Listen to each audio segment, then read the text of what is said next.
ನಮಸ್ಕಾರ ಸ್ನೇಹಿತರೆ. ಒಂದು ಜಾಗವಿದೆ, ಅಲ್ಲಿ ಹೋದರೆ ಮರಳಿ ಬರುವುದೇ ಅನುಮಾನ. ವಿಮಾನಗಳು ಹಾರೋದೇನೋ ಹಾರುತ್ತವೆ, ಆದರೆ ಅಲ್ಲಿ ತಲುಪಿದರೆ ನಾಪತ್ತೆ. ಕಬ್ಬಿಣದ ದೊಡ್ಡ ನಾವೆಗಳೇನೋ ಸಮುದ್ರದ ಮಧ್ಯದಲ್ಲಿ ಹರಿದಾಡುತ್ತವೆ, ಆದರೆ ಆ ಪ್ರದೇಶವನ್ನ ತಲುಪಿದರೆ ಕಣ್ಮರೆಯಾಗುತ್ತವೆ. ಆ ಜಾಗದ ರಹಸ್ಯವಾದರೂ ಏನು? ಯಾಕೆ ಅಲ್ಲಿ ನಡೆದ ಹಳೆಯ ಪ್ರಕರಣಗಳು ಅಸ್ಪಷ್ಟವಾಗಿವೆ? ಈ ಜಾಗದ ಗೂಢ ಚರಿತ್ರೆಯನ್ನು ತೆಗೆದುಹಾಕೋಣ ಈ ವಿಡಿಯೋದಲ್ಲಿ.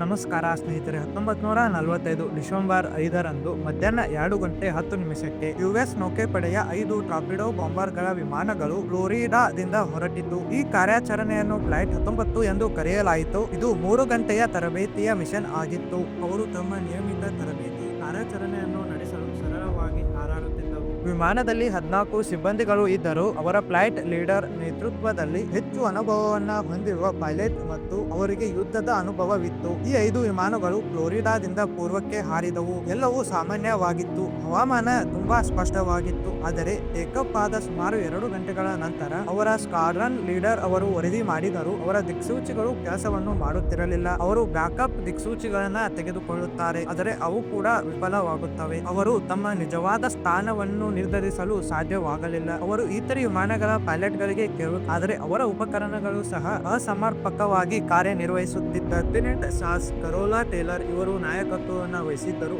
ದಿಕ್ಸೂಚಿ ಕೆಲಸ ಮಾಡುವುದು ನಿಂತಿತ್ತು. ಸಂಪೂರ್ಣವಾಗಿ ಗೊಂದಲಮಯ ಸಂದೇಶಗಳು, ರೇಡಿಯೋಗಳ ಪ್ರಸಾರಗಳನ್ನ ನೀವು ಕೇಳಬಹುದು. Both my compasses are out and I'm trying to find Fort Lauderdale, Florida.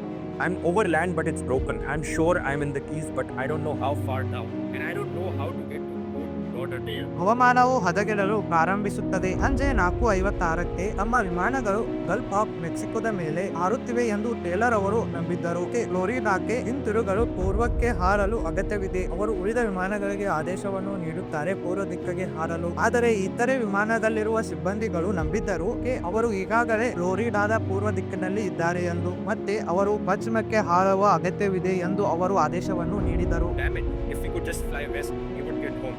Head west, damn it. ಸಿಬ್ಬಂದಿ ಸದಸ್ಯರು ನಂಬಿದ್ದರು ಅವರು ಮನೆಗೆ ಹಿಂದೆ ತಿರುಗಬೇಕಾದರೆ ಪಶ್ಚಿಮಕ್ಕೆ ಹಾರಬೇಕೆಂದು. ಆದರೆ ಹವಾಮಾನ ತುಂಬಾನೇ ಹದಗೆಡುತ್ತಾ ಬರುತ್ತದೆ. ಶೀಘ್ರದಲ್ಲಿಯೇ ಸೂರ್ಯಾಸ್ತ ಆಗುತ್ತದೆ ಮತ್ತು ನಂತರ ರಾತ್ರಿಯಾಗಿ ಕತ್ತಲು ಕೂಡ ಆಗುತ್ತದೆ. ಈ ಹಂತದಲ್ಲಿ ವಿಮಾನಗಳು ವಾಸ್ತವವಾಗಿ ಪೂರ್ವ ದಿಕ್ಕಿನಲ್ಲಿ ಇದ್ದವು ಎಂದು ನಂಬಲಾಗುತ್ತದೆ. ಸಂಜೆ 7:04 ನಾವು ಟೇಲರ್ನಿಂದ ಕೊನೆಯ ರೇಡಿಯೋ ಪ್ರಸಾರವನ್ನ ಕೇಳಿದೆವು.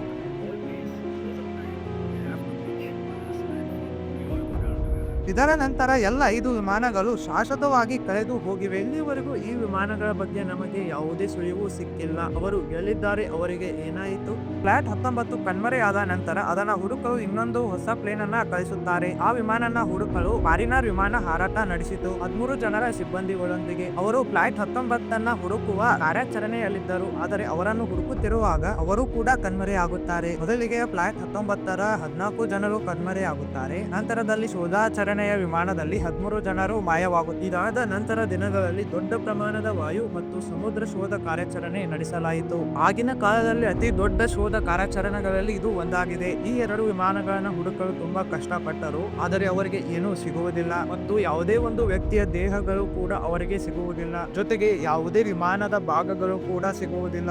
ಎಲ್ಲವೂ ಮಾಯ. ಕುತೂಹಲಕಾರಿಯಾಗಿದೆಯಲ್ಲವೇ? ಆ 2 ವಿಮಾನಗಳು ಕಣ್ಮರೆಯಾದ ಪ್ರದೇಶ ಬರ್ಮುಡಾ ಟ್ರಯಾಂಗಲ್ ಹೆಸರಿನಿಂದ ಕರೆಯುತ್ತೇವೆ. Gone missing in a mysterious stretch of water in the Atlantic Ocean. Ships have gone missing, planes have gone missing. Known as the Devil's Triangle. A source of intrigue, legend, and fear. This is the Bermuda Triangle.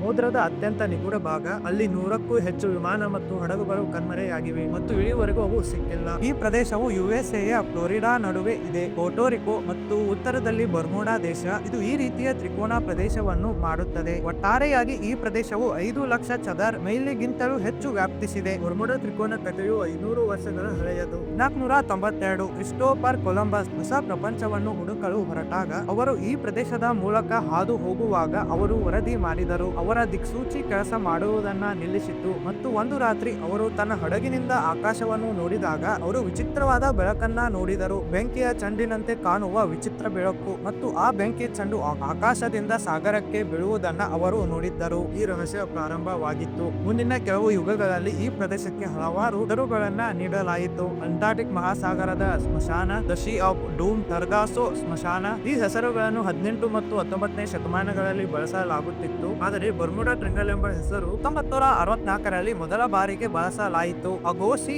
ಎಂಬ ದಿನಪತ್ರಿಕೆಯು 1964ರಲ್ಲಿ Vincent H ಗಡ್ಡಿಸ್ ಅವರ ಲೇಖನವಿತ್ತು, the deadly Bermuda ಟ್ರೆಂಗಲ್. Bermuda ಟ್ರೆಂಗಲ್ ಎಂಬ ಪದವನ್ನು ಇದೇ ಮೊದಲ ಬಾರಿಗೆ ಬಳಸಲಾಗಿದೆ. ಈ ಲೇಖನದಲ್ಲಿ ಕಳೆದ ಹಲವು ದಶಕಗಳಲ್ಲಿ ಬರ್ಮುಡಾ ಟ್ರೆಂಗಲ್ ಅನೇಕ ಕಣ್ಮರೆಗಳ ಬಗ್ಗೆ ಅವರು ಸ್ಪಷ್ಟಪಡಿಸಿದ್ದಾರೆ. ಆ ಕಣ್ಮರೆಗಳನ್ನೆಲ್ಲ ಜೋಡಿಸುವ ಪ್ರಯತ್ನವನ್ನು ಅವರು ಮಾಡಿದ್ದರು, ನಿಗೂಢತೆಯನ್ನು ಸ್ಪಷ್ಟಿಸಲು ಪ್ರಯತ್ನಿಸಿದ್ದರು. ನಗರದ ಈ ಪ್ರದೇಶದಲ್ಲಿ ಏನೋ ವಿಚಿತ್ರ ಇದೆ ಎಂದು ಹೇಳಲಾಗುತ್ತದೆ. ಇದರಿಂದಾಗಿ ಅನೇಕ ವಿಮಾನಗಳು ಮತ್ತು ಹಡಗುಗಳು ಕಣ್ಮರೆಯಾಗುತ್ತಿವೆ. ಅದ್ಯಾಕೆ, ಅದು ಹೇಗೆ ಸಂಭವಿಸುತ್ತದೆ ಎಂಬುದಕ್ಕೆ ಲೇಖನದಲ್ಲಿ ಯಾವುದೇ ವಿವರಣೆಗಳನ್ನ ನೀಡಿಲ್ಲ. ಆದರೆ ಇಂದು ಬರ್ಮುಡಾ ತ್ರಿಕೋನದ ರಹಸ್ಯವನ್ನು ಆ ಸಮಯದಲ್ಲಿ ಹೆಚ್ಚು ಜನಪ್ರಿಯಗೊಳಿಸಿತು.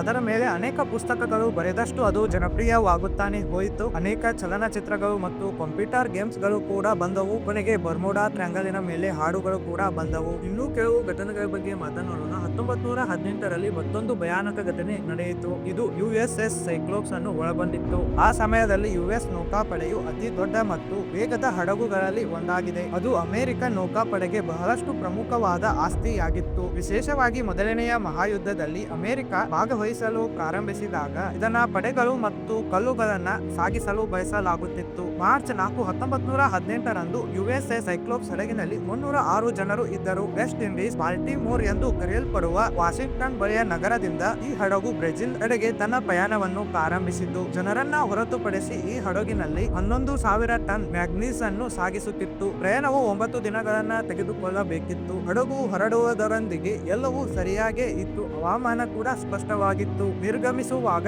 ಹಡಗುಗಳ ಸಂದೇಶಗಳನ್ನ ಕಳಿಸುತ್ತವೆ. ಆದರೆ ಈ ಸಂದೇಶ ಈ ಹಡಗಿನ ಕೊನೆಯ ಸಂದೇಶವಾಗಿತ್ತು. ಈ ಹಡಗು ತನ್ನ ಪಯಣವನ್ನು ಪ್ರಾರಂಭಿಸಿದ ನಂತರ ಅದರಿಂದ ಯಾವುದೇ ಸುದ್ದಿ ಬರಲಿಲ್ಲ. ಅದು ಇದ್ದಕ್ಕಿದ್ದಂತೆ ಕಣ್ಮರೆಯಾಗುತ್ತದೆ. ಇದು ಎಲ್ಲರನ್ನೂ ಬೆಚ್ಚಿ ಬೀಳಿಸುತ್ತದೆ. US ನೌಕಾಪಡೆಯು ಅತಿ ದೊಡ್ಡ ಹಡಗಿನಲ್ಲಿ ಒಂದಾಗಿದೆ. ಅತಿ ದೊಡ್ಡ ಹಡಗು ಅದು ಹೇಗೆ ಇದ್ದಕ್ಕಿದ್ದಂತೆ ಕಣ್ಮರೆಯಾಗಬಹುದು? ಈ ಘಟನೆ ನಿಗೂಢ ಎಂದು ನೀವು ಭಾವಿಸಿದರೆ ಹೆಚ್ಚು ಹೆದರಿಸುವ ಮತ್ತು ಭಯಾನಕ ಘಟನೆಗಳು ಎಲೆನ್ ಆಸ್ಟಿನ್ ರಹಸ್ಯವಾಗಿದೆ. 1881ರಲ್ಲಿ 210 ಅಡಿ ಉದ್ದದ ಹಡಗು ಎಲೆನ್ ಆಸ್ಟಿನ್ ಲಂಡನ್ನಿಂದ ನ್ಯೂಯಾರ್ಕ್ಗೆ ಇದು ಪಯಣ ನಡೆಸುತ್ತಿತ್ತು. ದಿನ ತುಂಬಾ ಸಾಮಾನ್ಯವಾಗಿತ್ತು. ದಾರಿಯಲ್ಲಿ ಎಲೆನ್ ಆಸ್ಟಿನ್ ಅಪರಿಚಿತ ಹಡಗು ಕಂಡಿತು. ಬರ್ಮುಡಾ ಟ್ರ್ಯಾಂಗಲ್ ಪ್ರದೇಶದ ಹತ್ತಿರ. ಹೊರಗಿನಿಂದ ಈ ಗುರುತಿಸಲಾದ ಹಡಗು ಸಂಪೂರ್ಣವಾಗಿ ಸಾಮಾನ್ಯವಾಗಿದೆ. ಆದರೆ ಆ ಹಡಗಿನಲ್ಲಿ ಯಾವುದೇ ಮಾನವರು ಕೂಡ ಇರಲಿಲ್ಲ, ಯಾವುದೇ ಸಿಬ್ಬಂದಿ ಕೂಡ ಇರಲಿಲ್ಲ. ಅವಾಗ ಎಲೆನ್ ನಾಯಕನು ನಿರ್ದೇಶಕನು ಏನಾಯಿತು ನೋಡಲು ಎಂದು ಹಡಗಿನಲ್ಲಿ ಹೋಗಿ ಮೊದಲಿಗೆ ತನ್ನ ಹಡಗನ್ನ ಈ ಹಡಗಿನ ಪಕ್ಕ ತಂದು ನಿಲ್ಲಿಸುತ್ತಾನೆ. ಇದರಲ್ಲಿ ಯಾರಾದರೂ ಇದ್ದಾರೆಯೇ ಅಥವಾ ಯಾರಾದರನ್ನು ನಾವು ನೋಡಬಹುದು. ನಂತರ ಹಡಗಿನಿಂದ ಯಾವುದೇ ಪ್ರಕ್ರಿಯೆ ಬರುವುದಿಲ್ಲ. ಆದ ನಂತರ ಕ್ಯಾಪ್ಟನ್ ಆ ಹಡಗಿನ ಒಳಗಡೆ ಹೋಗುತ್ತಾನೆ. ಅವಾಗ ಕ್ಯಾಪ್ಟನ್ ಏನ್ ಮಾಡುತ್ತಾನೆ ಅಂದ್ರೆ ಆ ಹಡಗಿನಲ್ಲಿ ಹೋಗುತ್ತಾನೆ ಮತ್ತು ಎಲ್ಲವೂ ಇರಬೇಕಾದ ಸ್ಥಳದಲ್ಲಿತ್ತು. ಕಡಗಳ್ಳರ ದಾಳಿಯ ಬಗ್ಗೆ ಅವರು ಜಾಗೃತರಾಗಿದ್ದರು. ಆದರೆ ಆ ಹಡಗಿನಲ್ಲಿ ಬೆಲೆಬಾಳುವ ವಸ್ತುಗಳೆಲ್ಲವೂ ಹಾಗೆಯೇ ಇದ್ದವು. ಈ ಕಾರಣಕ್ಕಾಗಿ ಎಲೆನ್ ಆಸ್ಟಿನ್ ನಾಯಕನು ನಿರ್ಧರಿಸುತ್ತಾರೆ ಅವರ ಕೆಲವು ಸಿಬ್ಬಂದಿಗಳನ್ನ ಆ ಹಡಗಿನಲ್ಲಿ ಕಳುಹಿಸಿ ನಮ್ಮ ಹಡಗಿನ ಜೊತೆ ಆ ಹಡಗು ಎರಡು ಕೂಡ ಪ್ರಯಾಣವನ್ನು ಮಾಡಲು ಪ್ರಾರಂಭಿಸುತ್ತಾರೆ. ಮೊದಲ 7 ದಿನಗಳು ಆ ಹಡಗು ಸಾಮಾನ್ಯವಾಗಿ ಮುಂದುವರಿಯುತ್ತಿತ್ತು. ಆದರೆ ನಂತರ ಬಿರುಗಾಳಿ ಬರುತ್ತದೆ. ಅವರ ಮಾರ್ಗಗಳು ಬೇರ್ಪಟ್ಟವು. ಮತ್ತೆ ಆ ಅಪರಿಚಿತ ಹಡಗು ಕಣ್ಮರೆಯಾಗುತ್ತದೆ. ಕ್ಯಾಪ್ಟನ್ ಆ ಹಡಗನ್ನ ಹುಡುಕಲು ಪ್ರಯತ್ನಿಸಿದರು ಮತ್ತು ಅವರು ಆ ಹಡಗನ್ನ ಸ್ವಲ್ಪ ದೂರದಲ್ಲಿ ಗಮನಿಸಿದರು ಮತ್ತು ಅವರು ಅದರ ಹತ್ತಿರ ಬಂದಾಗ ಹಡಗಿನಲ್ಲಿ ಮತ್ತೆ ಯಾವ ಮಾನವನೂ ಕೂಡ ಇರಲಿಲ್ಲ. ಮತ್ತೆ ಎಲ್ಲ ವಸ್ತುಗಳು ಹೇಗೆ ಇರಬೇಕು ಹಾಗೆ ಇದ್ದವು. ಆದರೆ ಅದರ ಒಳಗೆ ಇದ್ದ ಸಿಬ್ಬಂದಿಗಳು ಎಲ್ಲ ಕಣ್ಮರೆಯಾಗಿದ್ದರು. ಅವರು ಎಲ್ಲಿಗೆ ಹೋದರು, ಅವರಿಗೆ ಏನಾಯಿತು ನಮಗೆ ಗೊತ್ತಿಲ್ಲ. ಆದರೆ ಆ ಹಡಗು ಹೇಗೆ ಇತ್ತು ಹಾಗೇನೆ ಇತ್ತು. ತನ್ನೊಂದಿಗೆ ಹಡಗನ್ನ ತರಲು ಮತ್ತೊಮ್ಮೆ ಪ್ರಯತ್ನಿಸಿದನು. ಇನ್ನೊಂದು ಸಾರಿ ತನ್ನ ಕೆಲವು ಸಿಬ್ಬಂದಿಗಳನ್ನ ಆ ಹಡಗಲ್ಲಿ ಕಳುಹಿಸಿದನು. ಮತ್ತೆ ಸ್ವಲ್ಪ ಸಮಯದ ನಂತರ ಬಿರುಗಾಳಿ ಬರುತ್ತದೆ. 2 ಹಡಗು ಬೇರೆ ಆಗುತ್ತವೆ. ಮತ್ತೆ ಆ ಹಡಗನ್ನ ಹುಡುಕಿ ನೋಡಿದಾಗ ಅದರಲ್ಲಿರುವ ಹೊಸ ಸಿಬ್ಬಂದಿಗಳು ಮತ್ತೊಮ್ಮೆ ಕಣ್ಮರೆಯಾಗುತ್ತಾರೆ. ಅವಾಗ ನಾಯಕ ಹಿಂದಿರುಗಿದಾಗ ಈ ಕಥೆಯನ್ನು ಹೇಳಿದ. ನಂತರ ಹಡಗಿನ ಮಾಲೀಕ ತುಂಬಾ ಭಯಗೊಂಡರು. ಅವರು ಹಡಗನ್ನ ಜರ್ಮನ್ ಕಂಪನಿಗೆ ಮಾರಿದರು. ಅವರು ಈ ಹಡಗಿನ ಹೆಸರನ್ನ ಮೆಟಾ ಎಂದು ಬದಲಾಯಿಸಿದರು. ಇದು ಆಸಕ್ತಿದಾಯಕ ಮತ್ತು ಪೌರಾಣಿಕ ಕಥೆಯಲ್ಲವೇ? ಆದರೆ ದುರದೃಷ್ಟವಶಾತ್ ಸ್ನೇಹಿತರೆ, ಬಹುಶಃ ಈ ಘಟನೆಯು ಕೇವಲ ಒಂದು ಕಥೆಯಾಗಿದೆ, ಏಕೆಂದರೆ ಈ ಘಟನೆಯು ತುಂಬಾ ಹಳೆಯದು. ಇದನ್ನು ಸರಿಯಾಗಿ ಪರಿಶೀಲಿಸಲು ಸಾಧ್ಯವಿಲ್ಲ ಮತ್ತು ಐತಿಹಾಸಿಕವಾಗಿ ಬಹಳ ಜನಪ್ರಿಯವಾಗಿರುವ ಕಥೆಗಳು ತಲೆಮಾರುಗಳಿಗೆ ವರ್ಗಾಯಿಸಲ್ಪಟ್ಟಿವೆ, ಆದರೆ ಇದನ್ನು ಸರಿಯಾಗಿ ಪರಿಶೀಲಿಸಲಾಗುವುದಿಲ್ಲ. ಸತ್ಯವನ್ನು ಹೊರತೆಗೆಯಲು ಸಾಧ್ಯವಿಲ್ಲ. ನಾವು ಆ ಕಥೆಗಳನ್ನ ಲೆಜೆಂಡ್ ಅಂತ ಕರೆಯುತ್ತೇವೆ, ಅರ್ಬನ್ ಲೆಜೆಂಡ್ಸ್. ಅನೇಕ ತರ್ಕಬದ್ಧ ಚಿಂತಕರು ನಂಬುತ್ತಾರೆ ಬರ್ಮುಡಾ ಟ್ರಯಾಂಗಲ್ ಘಟನೆಯ ಹಿಂದೆ ಏನು ಅಡಗಿದೆ. ಅದಕ್ಕೆ ಹಲವು ಸಿದ್ಧಾಂತಗಳಿವೆ. ಕೆಲವರು ಏಲಿಯನ್ಸ್ ಅನ್ನ ದೂಷಿಸುತ್ತಾರೆ, ಏಲಿಯನ್ಸ್ ಅವರು ಬಂದು ಹಡಗು ಮತ್ತು ವಿಮಾನಗಳನ್ನ ಅಪಹರಿಸುತ್ತಿದ್ದಾರೆ ಎಂದು. ಇನ್ನು ಕೆಲವರು ನಂಬುತ್ತಾರೆ ಸಮುದ್ರದ ಕೆಳಗಡೆ ದೊಡ್ಡ ಮಾಸ್ಟರ್ ಇದೆ ಎಂದು, ಅದು ಬಂದು ಇವನ್ನೆಲ್ಲ ಅಪಹರಿಸುತ್ತಿದೆ ಎಂದು. ಸಾಗರದ ಈ ಪ್ರದೇಶವು ವಿಚಿತ್ರವಾಗಿದೆ ಎಂದು ಕೆಲವರು ಹೇಳುತ್ತಾರೆ. ವಿಮಾನ ಮತ್ತು ಹಡಗುಗಳು ಇಲ್ಲಿ ಮುಳುಗುತ್ತವೆ. ಈ ಸಿದ್ಧಾಂತಗಳು ನಿಜವಾಗಿಯೂ ವಿಲಕ್ಷಣವಾಗಿವೆ, ಆದರೆ ಸಿದ್ಧಾಂತಗಳ ಮೇಲೆ ಕೇಂದ್ರೀಕರಿಸೋಣ ಸ್ವಲ್ಪ ಹೆಚ್ಚು ವೈಜ್ಞಾನಿಕವಾಗಿ ಧ್ವನಿಸುತ್ತವೆ. ವಿವರಣೆಯು ಒಂದು ಕ್ರಾಂತೀಯತೆಯನ್ನು ಆಧರಿಸಿದೆ. ಇದು ಒಂದು ವಿಷಯ. ಭೂಮಿಯ ಉತ್ತರ ಧ್ರುವ ಮತ್ತು ಕಾಂತೀಯ ಉತ್ತರ ಧ್ರುವ ಎರಡು ವಿಭಿನ್ನ ಬಿಂದುಗಳಾಗಿವೆ. ಆದರೆ ನೀವು ದಿಕ್ಸೂಚಿಯಲ್ಲಿ ಉತ್ತರದ ಕಡೆಗೆ ನೋಡಿದಾಗ ದಿಕ್ಸೂಚಿಯು ಕಾಂತೀಯ ಉತ್ತರ ಧ್ರುವದ ಕಡೆಗೆ ತೋರಿಸುತ್ತದೆ, ಆದರೆ ನಿಜವಾದ ಉತ್ತರ ಧ್ರುವ ಎಲ್ಲೋ ಹತ್ತಿರದಲ್ಲಿದೆ. ಇದನ್ನು ಭೌಗೋಳಿಕ ಉತ್ತರ ಧ್ರುವ ಎಂದು ಕರೆಯಲಾಗುತ್ತದೆ. ನೀವು ಇದನ್ನ ಈ ಫೋಟೋಗಳಲ್ಲಿ ನೋಡಬಹುದು. ಮ್ಯಾಗ್ನೆಟಿಕ್ ಮತ್ತು ಭೌಗೋಳಿಕ ಉತ್ತರ ಧ್ರುವಗಳ ನಡುವೆ ವ್ಯತ್ಯಾಸ. ಸಾಮಾನ್ಯವಾಗಿ ಜನರ ದಿಕ್ಸೂಚಿಗಳನ್ನ ಬಳಸುವಾಗ ಯುಗಾಂತರಗಳಿಂದ ಮಾಡಿದಂತೆ ಗಣನೆಗೆ ತೆಗೆದುಕೊಳ್ಳುತ್ತಾರೆ, ಆದರೆ ಭೂಮಿಯ ಮೇಲೆ ಕೆಲವು ಪ್ರದೇಶಗಳಿವೆ. ಈ ಪ್ರದೇಶಗಳಲ್ಲಿ ನೀವು ದಿಕ್ಸೂಚಿಗಳನ್ನ ಬಳಸಿದರೆ ನೀವು ಅದೇ ಸ್ಥಳದಲ್ಲಿ ಮ್ಯಾಗ್ನೆಟ್ ಮತ್ತು ಭೌಗೋಳಿಕ ಉತ್ತರ ಧ್ರುವವನ್ನ ಕಾಣಬಹುದು. ಇದು ಸಂಭವಿಸುವ ಸ್ಥಳವನ್ನ ಕರೆಯಲಾಗುತ್ತದೆ ಅಗೋನಿಕ್ ಲೈನ್. ಈ ಅಗೋನಿಕ್ ರೇಖೆಗಳು ಸಮಯದೊಂದಿಗೆ ಬದಲಾಗುತ್ತವೆ, ಆದರೆ ಕಳೆದ 200 ರಿಂದ 300 ವರ್ಷಗಳಿಂದ 0 ಡಿಗ್ರಿ ರೇಖೆಯು ಬರ್ಮುಡಾ ಟ್ರಯಾಂಗಲ್ ಸುತ್ತಲಿನ ಪ್ರದೇಶಗಳಲ್ಲಿ ಇವೆ, ಆದರೆ ಭೂಮಿಯ ಮೇಲೆ ಕೆಲವು ಪ್ರದೇಶಗಳಿವೆ. ಇದು ಮೂಲಭೂತವಾಗಿ ಇನ್ನೊಂದು ಗೊಂದಲವನ್ನು ಉಂಟು ಮಾಡಬಹುದು. ಈ ಪ್ರದೇಶದ ವಿಚಿತ್ರವೇನೆಂದರೆ ಇದು ಬರ್ಮುಡಾ ಟ್ರಯಾಂಗಲ್ ಪ್ರದೇಶ ಇದೆಯಲ್ಲ, ಇದು ಸಾಕಷ್ಟು ಆಳವಾಗಿಲ್ಲ. ನಾವು ಇದನ್ನ ಉಪಗ್ರಹ ನಕ್ಷೆಯಲ್ಲಿ ನೋಡಿದಾಗ ಬಹಾಮಾಸ್ ಎಂದು ನೀವು ನೋಡಿದ್ದೀರಿ. ಕೆರೆಬಿಯನ್ ದ್ವೀಪಗಳು ಅವರ ಸುತ್ತಲೂ ವೈಡೂರ್ಯದ ಬಣ್ಣದಿಂದ ಸುತ್ತುವರೆದಿದ್ದಾರೆ. ಸಾಗರಗಳ ಮೂಲಕ ನೋಡಿದಾಗ ಈ ಪ್ರದೇಶವು ಎದ್ದು ಕಾಣುತ್ತದೆ. ಆದುದರಿಂದಲೇ ಹೀಗೆ ಹೇಳಲಾಗುತ್ತದೆ, ಹಳೆಯ ದಿನಗಳಲ್ಲಿ ಹಡಗುಗಳು ಈ ಪ್ರದೇಶಕ್ಕೆ ಬಂದಾಗ ಆಳವಿಲ್ಲದ ನೀರಿನಿಂದ ಇಲ್ಲಿ ಸಿಲುಕಿಕೊಂಡಿವೆ ಎಂದು. ಮೂರನೆಯ ವಿಶೇಷತೆ, ಈ ಪ್ರದೇಶವು ವಿಶ್ವದಲ್ಲೇ ಅತ್ಯಂತ ಹೆಚ್ಚು ಚಂಡಮಾರುತಗಳನ್ನ ಹೊಂದಿವೆ. ಹೆಚ್ಚು ಚಂಡಮಾರುತಗಳನ್ನು ಕಂಡು ಬರುವ ಪ್ರದೇಶಗಳು ಚೀನಾ ನಂಬರ್ 1 ನ ಸ್ಥಾನದಲ್ಲಿದೆ. ನಂತರ USA 2ನೆಯ ಸ್ಥಾನದಲ್ಲಿದೆ, ಕ್ಯೂಬಾ 3ನೇ ಸ್ಥಾನ. ಮತ್ತು USA ಯಲ್ಲಿ ಯಾವ ರಾಜ್ಯವು ಹೆಚ್ಚು ಚಂಡಮಾರುತ ಪಡೆಯುತ್ತದೆ? ಅದೇ ನೋಡಿ, ಫ್ಲೋರಿಡಾ ಪ್ರದೇಶದಲ್ಲಿ ನೀರು ಹೆಚ್ಚಾಗಿ ಮೊಳಕೆ ಒಡೆಯುತ್ತದೆ, ಅಂದರೆ ಮಿಥೇನ್ ಹ್ಯಾಡೆಟ್ಸ್ 4ನೆಯ ವಿವರಣೆಯಾಗಿದೆ. ಸಾಗರದಲ್ಲಿ ಕೆಲವು ಪ್ರದೇಶಗಳಿವೆ. ಮಿಥೇನ್ ಹ್ಯಾಡೆಟ್ ದೊಡ್ಡ ಕ್ಷೇತ್ರವನ್ನು ಹೊಂದಿದೆ. ಆಸ್ಟ್ರೇಲಿಯಾದಲ್ಲಿ ವಿಜ್ಞಾನಿಗಳು ಪ್ರಯೋಗಗಳನ್ನ ನಡೆಸಿದರು. ನೀರಿನಲ್ಲಿ ಹೆಚ್ಚು ಪ್ರಮಾಣದ ಮಿಥೇನ್ ಗುಳ್ಳೆಗಳು ಇದ್ದಾಗ ನೀರಿನ ಸಾಂದ್ರತೆ ಕಡಿಮೆಯಾಗುತ್ತದೆ ಮತ್ತು ಹಡಗುಗಳ ತೇಲುವಿಕೆಯನ್ನು ನಿರ್ವಹಿಸಲಾಗುವುದಿಲ್ಲ ಮತ್ತು ಅದರಿಂದ ಹಡಗುಗಳು ಮುಳುಗಿ ಹೋಗುತ್ತವೆ. ಯಾವುದಾದರೂ ಒಂದು ಲಾಜಿಕ್, ನೀರಿನಲ್ಲಿ ಉಪ್ಪಿನ ಅಂಶ ಹೆಚ್ಚಾದಾಗ ನೀರಿನ ಸಾಂದ್ರತೆ ಹೆಚ್ಚಾಗುತ್ತದೆ ಮತ್ತು ವಸ್ತುಗಳು ತೇಲಲು ಸುಲಭವಾಗಿಸುತ್ತದೆ. ಮೃತದೇಹದ ಪ್ರಕರಣಗಳಂತೆ ಇಲ್ಲಿಯೂ ಅದೇ ನಡೆಯುತ್ತಿದೆ. ವಿರುದ್ಧವಾಗಿ ನೀರಿನಲ್ಲಿ ಮಿಥೇನ್ ಇದ್ದರೆ ಸ್ಫೋಟಕಗಳಿವೆ. ಅವುಗಳು ಮಣ್ಣಿನ ಜ್ವಾಲಾಮುಖಿಗಳು ಎಂದು ಕರೆಯಲಾಗುತ್ತದೆ. ಜ್ವಾಲಾಮುಖಿಗಳು ನೀರಿನ ಅಡಿಯಲ್ಲಿ ಸ್ಫೋಟಿಸಿದಾಗ ಮಿಥೇನ್ ಬಿಡುಗಡೆಯಾಗುತ್ತದೆ. ಹಡಗು ಪ್ರದೇಶದ ಮೇಲೆ ಇರುವಾಗ ಅದು ಸಂಭವಿಸಿದಲ್ಲಿ ನಂತರ ಹಡಗು ಕ್ಷಣ ಮಾತ್ರದಲ್ಲಿಯೇ ನೀರಿನಲ್ಲಿ ಮುಳುಗುತ್ತದೆ. ಇನ್ನು 5ನೇ ವಿವರಣೆ ಏನೆಂದರೆ ತುಂಬಾ ಇಂಪಾರ್ಟೆಂಟ್ ಆಗಿದೆ. ಇದು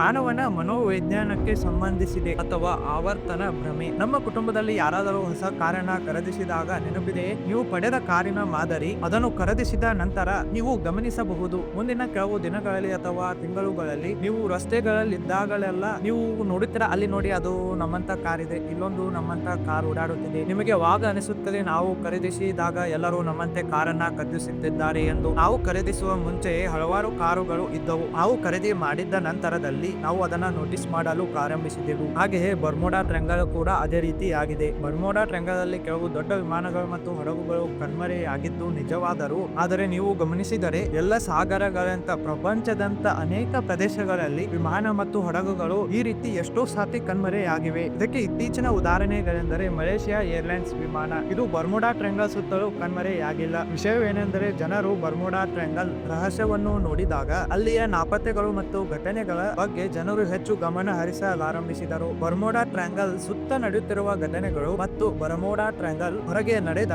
ಇದೇ ರೀತಿಯ ಘಟನೆಗಳು ಜನರು ಅದರ ಬಗ್ಗೆ ಹೆಚ್ಚು ಗಮನವನ್ನ ಹರಿಸಲಿಲ್ಲ. ಸರಳವಾಗಿ ಹೇಳುವುದಾದರೆ ನಿಗೂಢ ನಾಪತ್ತೆಗೂ ಬರ್ಮುಡಾ ಟ್ರಯಾಂಗಲ್ಗೂ ಯಾವುದೇ ಸಂಬಂಧವಿಲ್ಲ. ಇಲ್ಲಿವರೆಗೂ ಯಾರೆಲ್ಲ ನನ್ನ ವಿಡಿಯೋ ನೋಡಿದ್ದೀರಾ ತುಂಬ ಹೃದಯದ ಧನ್ಯವಾದಗಳು. ವಿಡಿಯೋ ಇಷ್ಟವಾದರೆ ಲೈಕ್ ಮಾಡಿ, ಶೇರ್ ಮಾಡಿ, ಜೊತೆಗೆ ಸಬ್ಸ್ಕ್ರೈಬ್ ಮಾಡೋದನ್ನ ಮರೆಯಬೇಡಿ. Thanks for watching. Take care. Bye bye.